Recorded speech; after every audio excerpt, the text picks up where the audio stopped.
Going over to the business blunder of the day, you have Mazda recall costing them about $1.9 thousand.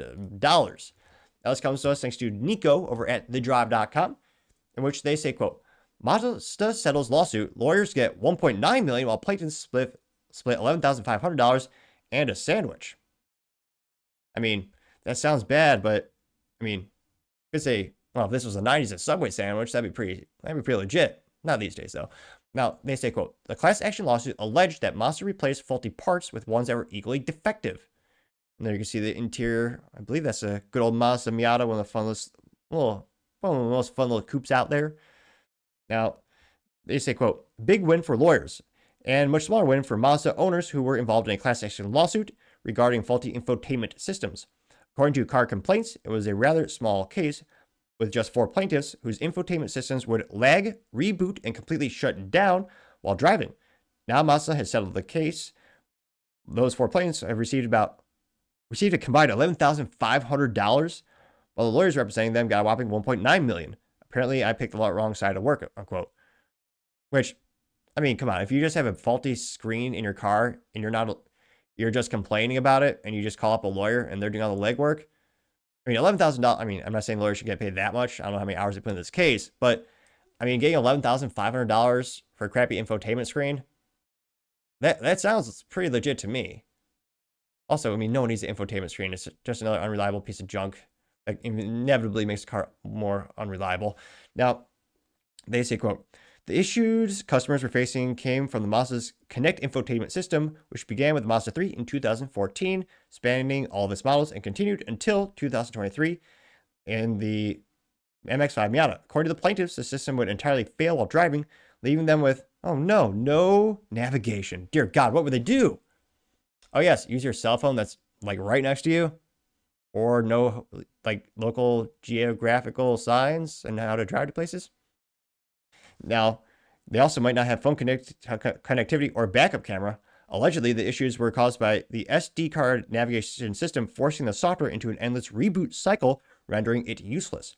Frustrating at best and downright dangerous at worst, depending on the circumstance. I wouldn't be that bombastic. Mazda issued a technical service bulletins and alerts about the problem, as well as an extended warranty on the infotainment system in 2019. However, the plaintiffs alleged in the suit that the warranty was useless and Mazda was purposely replacing bad units with others that were equally defective. Despite settling the lawsuit, Mazda denies it engaged in that practice.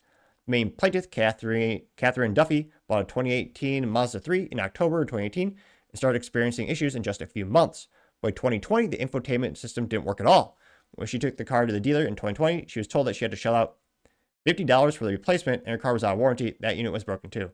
Which, I mean, again, you shouldn't have to replace for something that's a factory defective, but I'm actually surprised $50 for replacement. That thought it'd be more than that. They say that Duffy received $4,000 in the settlement, while the other 3 plaintiffs, Matthew Eldon, Lawrence McCauley, and Paul Hall, all got $2,500 apiece. Any Mazda customers who paid out of pocket for the infotainment system to be replaced or repaired can file a claim and get up to $1,750 in reimbursement. But that's a chump change compared to the lawyers who get the big fat paydays as usual with class action lawsuits like this. The people who actually dealt with these issues, they make it sound like they're the side effects from a pharmaceutical drug or something. They're scream broke, folks. Like, they dealt with the issues. Jeez Louise. The people who actually dealt with these issues on their brand new cars get scraps. Scraps? It's thousands of dollars. What do you mean, scraps? While the folks who already drive Porsches to the office get another deposit on another. Which, again, that also goes to the law firm with the overhead and all their employees. And so, I know no one must, I mean, I might be the first person in history sticking up for lawyers or a law firm. But, yeah, they actually put a lot of hours into research development. There's a lot of overhead and, again, upfront investment for lawyers, too. I'm betting my bottom dollar these people didn't pay the lawyers. There's a contingent case where, again, they took the case for, they paid for all the expenses out of their own pocket, and they paid the, plaintiffs to get money from it. But the plaintiffs, they actually, most likely how these cases usually work, they actually don't pay the lawyer up front. The lawyer's risking and gambling their time, money, and expenses, gambling that they're going to win these cases. In this case, they did. But, again, I'm not sure. Again, Mazda admits no fault. It's kind of the most silver lining when you have settlements.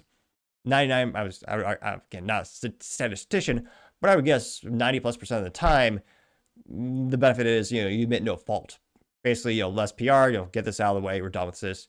we'll talk about this now, and most likely we'll never hear about this issue again.